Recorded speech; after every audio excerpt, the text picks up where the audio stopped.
Hey, before we get into the blindside block video and the new rule on excessive and unnecessary, I just want to let you know that this interpretation was worked on with multiple states, and we're joining on with Oregon with the interpretation of the blindside block as it relates to shoulder-initiated hits. If your state is not one of the states that is participating in that project, please defer to your interpreter or your state rule representative for clarification. Hey gang, this is Matt Sumstein, and in preparation for the 2015 football season, I wanted to cover a couple of things in relation to the new rules, specifically excessive contact and unnecessary contact, and a couple of things added to the rules this year. So here's our list. We're going to really focus on 943G, which is the unnecessary roughness and excessive contact rule. Now, back in February when this rule first came out, there really wasn't a clear identity associated with it and how we were going to implement it. In fact, the example given was by Bob Colgate, who said it would be a hit against a defenseless player who's not in the vicinity of the ball, who's blindsided. Now, blindside blocks are not defined in the National Federation rulebook, so this is really kind of a new term, at least from an application standpoint in the rule book. So let's get in a little further up the year, and we got into May, and then there was some additional information that was provided. Any action which includes identifying and taking aim at an opponent who is not aware of the pending contact. So now we're starting to get definitions for blindside block. If the contact is judged to be flagrant, then the player also needs to be ejected. So as this rule develops, we had to start to try to figure out what the intent is, like we do with all rules, and how we're going to properly and consistently apply them on the football field. Game officials need to be aware of situations likely to produce unnecessary or excessive contact. And again, blindside blocks is put into the book. Peel back blocks. Airborne receivers attempting to secure the ball, which is they don't really necessarily have to be airborne, but they're talking about people who are solely focused in back of them and are completely vulnerable to a violent type of contact hit that is really unrelated to making a play on the ball or a proper wrap-up tackle. And then finally added in the language, players leaving their feet launching, initiating contact with opponents should be penalized immediately for unnecessary or excessive contact. And this is talking really about the language that we inputted in association with targeting. Launching was brought in with the illegal helmet contact and targeting language, and if you are going up for the sole purpose of initiating a high missile style contact, then of course that would be immediately penalized. Now here's where the language gets interesting. Situations involving contact that exceed what is usual, normal, or proper must be eliminated from the game. So that's a directive. The next language, considering the potential for serious injury, it's critical for those situations involving unnecessary or excessive contact on players to be eliminated, whether or not the contact is otherwise deemed legal. So that's where it gets a little bit tricky, because we have a play that would normally be legal, but if we judge that it's excessive or unnecessary contact, then it's still a foul. And special attention must be given to those players whose focus and concentration make them especially vulnerable to injury. The glamour associated with these types of hits must be removed in order to minimize risk for all the participants. Additionally, language was added to address the play until you hear the whistle mentality, and they're asking coaches and players to stop doing that. The play is over by rule. Sometimes there is a delay, even though officials are obligated to blow the whistle when they confirm the play is over. Sometimes there is a natural delay, and coaches and players need to have a sense and an awareness of the game and not go out and take a late shot just because they haven't heard a whistle. They are now going to be held accountable and responsible for being aware of the ball status. In the points of emphasis document that the National Federation put out, they gave some examples of what would and would not be a foul, and they used the language blindside hit again. So this is now fully incorporated into our National Federation language, even though it's not officially defined, but we've already talked about some of that. The first example was, does the player have a legitimate chance to make the play? Yes. Does the player receive a blindside hit? Yes. Was the contact unnecessary or excessive? Yes. Then it's a foul. The next example, does the player have a legitimate chance to make the play? Yes. Blindside hit? Yes. Was the contact unnecessary or excessive? No. Legal play. So you can see where we're going to have to really define the difference. The third example, does the player have a legitimate chance to make the play? Yes. Does he receive a blindside hit? No. Was the contact unnecessary or excessive? No. Legal play. And then the last example was, does the player have a legitimate chance to make the play? No. So he's out of the play. Does the player receive a blindside hit? Yes or no? Doesn't really matter. Either answer is going to be the same. Was the contact unnecessary or excessive? Yes or no? Doesn't really matter, because if he doesn't have a legitimate chance to make the play and he's basically given himself up, players are not permitted to forcefully contact non-participating players. So as we move forward, we need to define the action. So while contact may be legal, our analysis and sound judgment must also determine whether the hit was unnecessary or excessive. That's easier said than done. So what we really need to start to do is to define what characteristics of hits and what situations are going to, on a very high percentage level, create those situations of unnecessary or excessive contact. So we're going to define the high probability events, and we're going to start with the blindside block, and it's typically blocks against opponents who, because of their physical positioning and focus and concentration, make them especially vulnerable, and those usually happen on peel back blocks or blocks towards your own end line, or open field blocks when players are moving laterally in pursuit of someone and someone comes in from another angle. So in identifying what's dangerous about some of these blocks, it was really determined that it's the way that the block is delivered that makes it dangerous, and more of a hunting or stalking style of block against an opponent or prey in some cases that's really unsuspecting. And when you come into those at full speed and you put yourself in a horizontal position and drive your shoulder for the greatest level of impact, you're really creating a double concussive act. And more times than not, the helmet gets into an area where you may have some illegal helmet contact as well. So let's start defining what's dangerous about some of these blindside blocks. The four most common blindside block techniques are all shoulder blocks: shoulder dip, drive, thrust, launch, and these are all missile-style deliveries. And they include a high-impact first hit, followed by, normally because of the way the hit comes and the direction and the force applied, the opponent's head contacting the ground. So you have a double concussive act, which really makes it especially dangerous. But if you were to use the open hand blocking technique on these approach angles, you would take a great deal of the impact force out of the contact. You would keep the helmets off of each other and away from the contact, and you'd still be able to maintain your objective of clearing the runner, typically on turning the corner if we're referring to a blindside block type of hit. We're going to come back to blindside blocks, but for the moment, let's move on to hits on defenseless receivers. And that's the allowable contact would be anyone who's making a play on the ball to either intercept or deflect it. Or if you're making a heads-up, non-launching shoulder contact with a wrapping action, then you can time that with the arrival of the ball as a tackling action. And the non-allowable contact on receivers is the head-down, shoulder-driving hit, similar to what we just talked about on the blind side, with a targeted thrust, or a targeted or launch into any area, also described as a missile-style hit. Also would be non-allowable as hits on receivers if the ball is clearly overthrown or underthrown. So we want to move in the direction of make a play on the ball or a heads-up wrap tackle.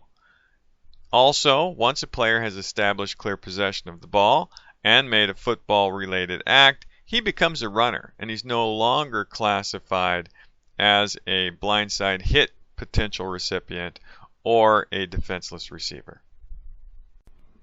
So in summary, the excessive rule is designed to protect the recipients of blindside blocks and receivers who are in the act of making a catch from being punished by a driving, missile-style hunter mentality or launching-style shoulder hit. So, when delivering blindside blocks, they must be initiated with the heads up and the open hand technique. If you're going to make a hit on a receiver, then that contact needs to be initiated with your head up in a wrapping style tackling action, or you have to be making a direct attempt to either deflect or intercept the football. The missile style cut in half contact, timing it at the exact moment that the ball arrives, will no longer be permitted and is considered an unnecessary roughness foul. Alright, let's use some video to help further explain some of these situations. The first one's a shoulder dip and drive. This is the most mild of the ones that would be considered a penalty on this video series. You can see the player in black is highlighted. He has a clear angle and approach on an unsuspecting opponent, and he could easily clear him with an open hand two-hand block or one-hand block. But he uses his shoulder, he dips and he drives, and you can see how the helmets align in this situation, making them particularly dangerous for a helmet contact, even if it's incidental, and secondly, for when they contact the ground, the potential for a second helmet contact. The second one we have ramps it up in severity a little bit. Don't be confused by the sideline being involved. If it's a late hit or if it's a sideline, we may have a double personal, and a double personal is one of those indicators that it may be a flagrant situation and the need for an ejection. But you can see he lines them up and there is helmet contact. You wouldn't normally see that at full speed, but you can see by using that shoulder lead, the helmet gets in there, and when the guy hits the ground, you get a second concussive potential, and these are really dangerous plays.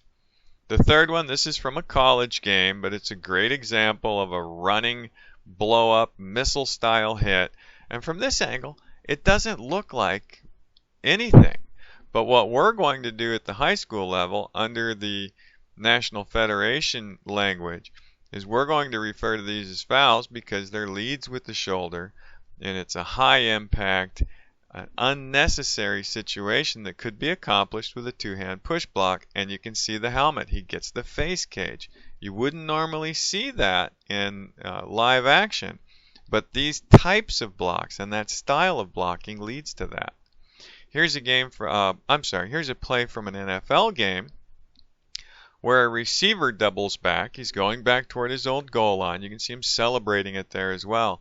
And you can see it doesn't normally look like helmet contact, but these shoulder lead blocks on these blindside blocks in many cases result in illegal helmet contact. Here's another one, and my last one, from a college game. And this is just the hunter mentality that we talked about.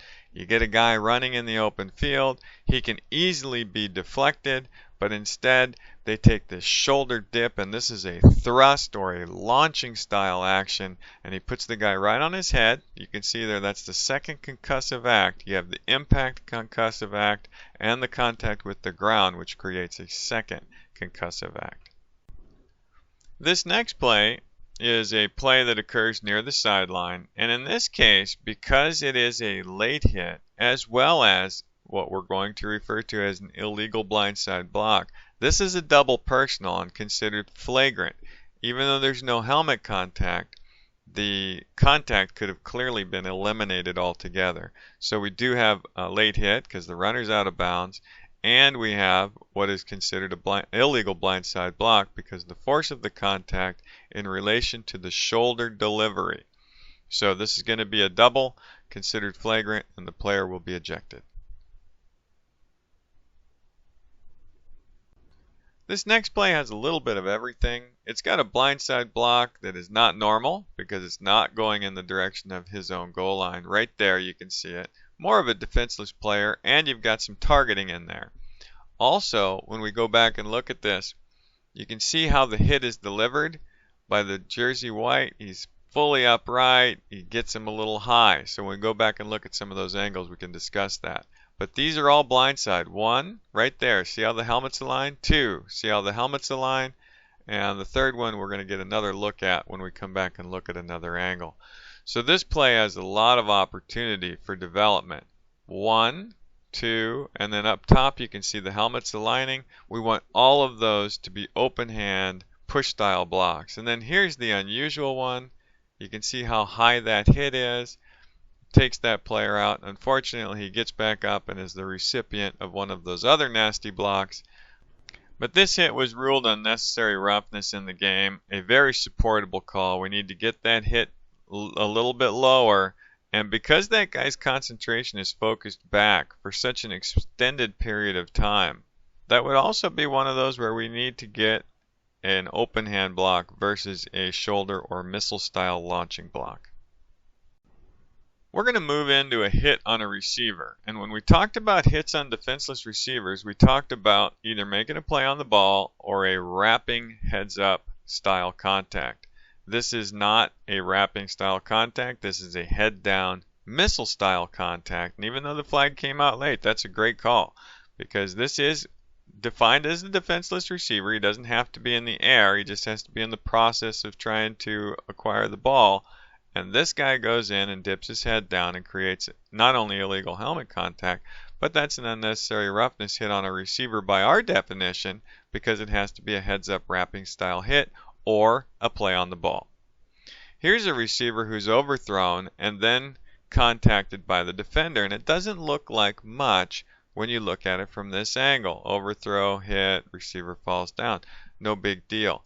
But we really need to focus on getting this because you can see he's clearly overthrown and the defender comes in and puts his helmet on that player's helmet, and that's a potentially very dangerous concussion style hit. So we need to flag that for unnecessary roughness. Here's an example of a legal hit on a receiver, and it was hard and the player got the wind knocked out of him. But this is exactly what we're looking for in order to maintain a safer game for our receivers. See, the receiver goes out. He's still trying to make a play on the ball, and the defender comes in. He's got his head up. He's even though he's leading with the shoulder, this is permissible, and he's in a wrapping style format, takes him to the ground. This is a much safer style hit than the missile launching style hit. Now for clarification purposes, we want to show you that we have a clean catch, turn, and he's clear. He's no longer defenseless. So blindside blocks no longer apply. How you hit him no longer applies as long as it doesn't fall into another category. Now this was ruled illegal helmet contact. I think it's a little bit in the gray area because the runner ducks down into that. But the point to be made was once he gets the ball and makes a football move, he is no longer susceptible to a blindside block, and he is no longer a receiver and restricted as far as the way he is hit unless it is some other foul other than the blindside block foul. The next play is a hit on a quarterback, and it's just a great example of a legal play. You can see the blitzing player comes around the corner. He gets his head to the side. His arms are out front. His initial contact, I believe, may have been with the helmet on the elbow, but you can see he's got his hands up. There's nothing about this that says missile style hit or flagrant or unnecessary or excessive. This is just a good football play. Gets in there, gets a good shove on the guy. He could have went in and done a wrap tackle as well because the quarterback still had the ball. Just a great example of a good defensive play. All right, play number 13. Let's talk about a block that's legal, and we want to focus on the receiver at the top of the screen at the 32-yard line. He comes out. It's not a typical blindside block situation. You can see that the approach is upright. He's got his hands out. It's a good shoving, clearing block, and a good example of the type of blocks we want to see if it's potentially a blindside block situation. Play number 14, this is an illegal blindside block because of the way it develops. You can see that the player in white at the 48-yard line has a clear blocking angle at the player. And even though the player did turn his head at the last second, and he may have seen the block coming, it's too late. This is already committed. He can't protect himself. And you can see that the helmet's aligned. the helmet's hit, his head gets turned. That approach angle with the shoulder commonly ends up with illegal helmet contact. It's a blindside block. Play number 15 is a legal play. It sets itself up like it might be an illegal blindside block situation, which it is setting up that way, but there is nothing illegal about this play. When the crossing receiver catches the ball, there's a pursuing number 52 on defense who's setting up like he might be the recipient of a blindside hit. But the blocker on offense is actually taking an outward step. The defender is able to right himself, see the play coming in plenty of time, unlike the previous play we just watched. And on the end zone view here, you can even see that the receiver blocker is taking a step away when the defender is able to turn himself around and turn more into the aggressor. And play number 16, the last play on the video, is a kickoff. And this is an example of not an illegal blindside block, but a pretty good case for an unnecessary roughness late hit. So you got these guys, they're running side by side. The player doesn't see the hit coming, but you can see that the hit is with an arm's length. It's not a missile style or driving shoulder block. It's really just an arm push, and he pushes the guy down. Alright guys, well that's it. Hopefully it helps. If you have any questions, feel free to give me a call at any time, and I will keep you updated on anything new.